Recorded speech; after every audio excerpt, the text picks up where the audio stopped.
Car उसे इतने points मिल गए जिससे उसे एक टी शर्ट और सोने के लिए गद्दा मिल गया। जैसे जैसे दिन गुजरे उसके पॉइंट्स बढ़ते रहे और उसने काफी सारा सामान मंगवा लिया, जैसे कपड़े, शेविंग टूल्स, खाना, यहाँ तक की शराब भी। पर एक दिन उसने ज्यादा शराब पी ली और नशे में मॉनिटर तोड़ने की कोशिश की, जिससे कमरे की रोशनी चली गई। बाद में उसने मॉनिटर को ठीक करके रोशनी लाने की कोशिश की, पर कुछ नहीं हुआ। इससे उसे इतना गुस्सा आया कि वो स्क्रीन पर मुक्के मारने लगा, पर इससे उसी को चोट लग गई। अब उसने रोते रोते यहाँ से बाहर निकलने की मांग की और आखिरकार उसकी सारी शक्ति खत्म हो गई। उसने अपनी हरकतों के लिए माफी मांगी और जोर जोर से खांसने लगा, पर फिर अचानक से कमरे की बिजली लौट आई। तब उसने देखा कि स्क्रीन पर एक बूढ़ा आदमी था जो उसी की तरह कमरे में बंद था, पर उसके पास तो काफी सारी चीजें थी। बूढ़े आदमी ने उसे समझाया कि जब कैदी एक लेवल को पार कर लेते हैं तो वो यहाँ मौजूद हर एक कैदी से बात कर पाते हैं, मगर उनमें से कोई भी ये नहीं जानता था कि उन्हें किसने और क्यों किडनैप किया है। अब लड़के को इस बूढ़े आदमी का सहारा था और वो कई कई घंटों तक अकेला बोलता रहता था, जिससे उस आदमी को काफी पॉइंट्स मिलते थे। एक दिन उसने बूढ़े आदमी को बुरी तरह खांसते हुए देखा तो उसने उससे बात करने की कोशिश की, पर कुछ और कमांड डालने की वजह से उसे बाकी चैनल्स मिल गए। उसने देखा कि यहाँ पर तो लोग हर तरह की वीडियो बना रहे थे।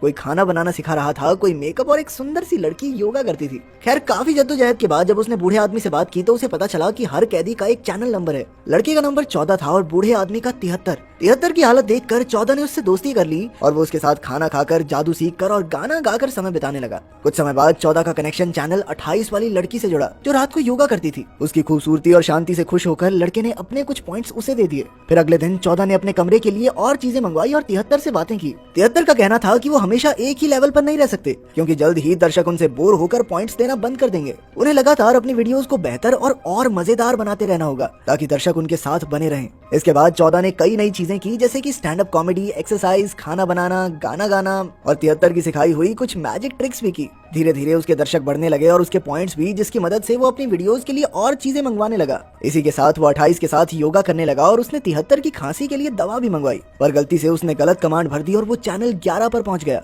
जहां पर एक लड़की नहा रही थी। वो अभी इस कमरे में आई थी और जैसे ही उसने 14 को स्क्रीन पर देखा तो वो चिल्लाने लगी, क्योंकि उसे लगा कि 14 ही उसका किडनैपर है। पर फिर 14 ने तुरंत उसे सब कुछ समझाया, जिसके बाद 11 शांत हो गई। तभी 73 भी स्क्रीन पर आ गया और तब 11 ने उन दोनों से पूछा कि क्या उन्होंने कभी भागने की कोशिश नहीं की। 14 ने उसे बताया कि जब उसने मॉनिटर को तोड़ डाला था तो उसे काफी कड़ी सजा दी गई थी, पर 11 अब भी चाहती थी कि वो मिलकर सिस्टम की कोई कमी ढूंढ निकालें, जिसकी मदद से इस जेल से आजाद हुआ जा सके। मगर 73 को उसकी बातें बिल्कुल फिजूल लगी और उसने अपनी स्क्रीन बंद कर दी। इधर 11 ने 14 से पूछा कि कोई भी आम इंसान यूं ही उन्हें किडनैप करके ऐसे हालातों में जिंदा क्यों रखेगा। 14 ने कहा कि यहाँ आने से पहले उसकी जिंदगी कोई खास मजेदार नहीं थी और अब तो उसे यहाँ अच्छा लगता है, क्योंकि कम से कम उसे कोई देखने सुनने वाला तो है। कुछ समय बाद 14 ने अपने मौजों से अपना पपेट शो शुरू किया, जिसे देखने के बाद लोगों ने बहुत सारी डोनेशन दी। फिर एक दिन उसने 11 को नहाते समय कमरा ढकने के लिए पर्दे देने का फैसला किया, पर 11 तो गुस्सा हो गई, क्योंकि उसे किसी की भीख नहीं चाहिए थी। खैर अगले कुछ दिनों तक 14 ने दर्शकों को ड्राइंग सिखाई, पर वो इतनी गंदी ड्राइंग बनाता था कि उस पर लोग हंसने लगे। लेकिन एंटरटेनमेंट तो हो ही रहा था, तो उसके पॉइंट्स लगातार बढ़ रहे थे।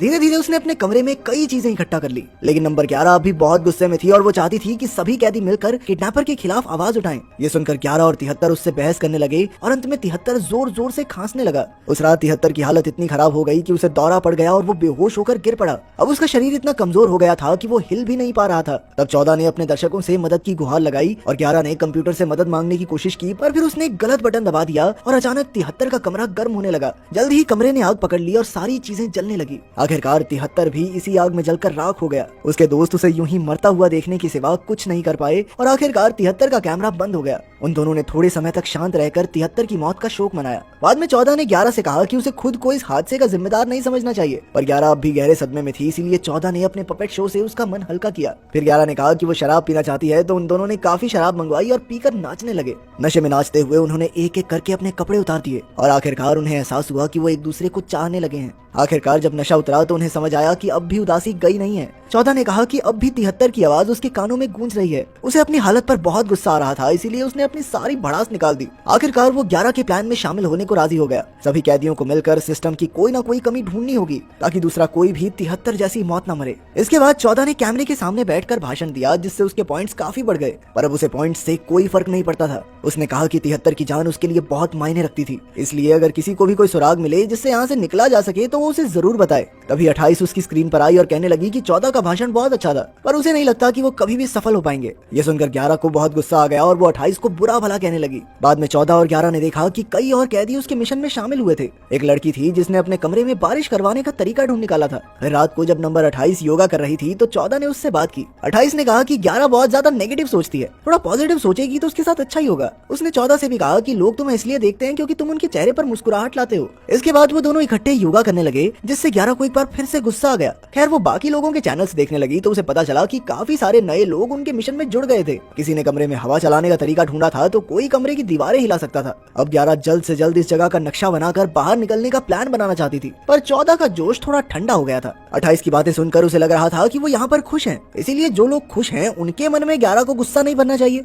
लेकिन 11 पर इसका कोई असर नहीं हुआ और उसने अपना विरोध जताने के लिए अपने बाल काट डाले। रात को 28 फिर से योगा करने लगी तो 11 ने गुस्से में कहा कि उसे बाकियों के आराम का तो ध्यान रखना चाहिए। रात को उसकी वीडियोस की वजह से सबको सोने में दिक्कत होती है। इस पर 28 ने 11 पर इल्जाम लगाया कि वो बाकी कैदियों को अपने हाथों की कठपुतली समझकर बैठी है। 14 ने उन्हें रोकने की कोशिश की तो 11 ने उससे कहा कि तू डिसाइड कर ले भाई, मैं तेरी दोस्त हूँ या ये। आखिरकार 14 को उसकी बात समझ आ गई और उसने वीडियो में भाषण देकर सभी कैदियों से एक पॉइंट मांगा। जैसे ही सबने उसे एक पॉइंट भेजा तो सिस्टम में ग्लिच आ गया और उसके पॉइंट तेजी से बढ़ने लगे। तभी 28 ने कहा कि 14 को पॉइंट मत भेजो, 14 चोर है। तो 11 ने गुस्से में उसके कमरे में बारिश कर दी। इसके बदले में 28 ने भी 11 के कमरे में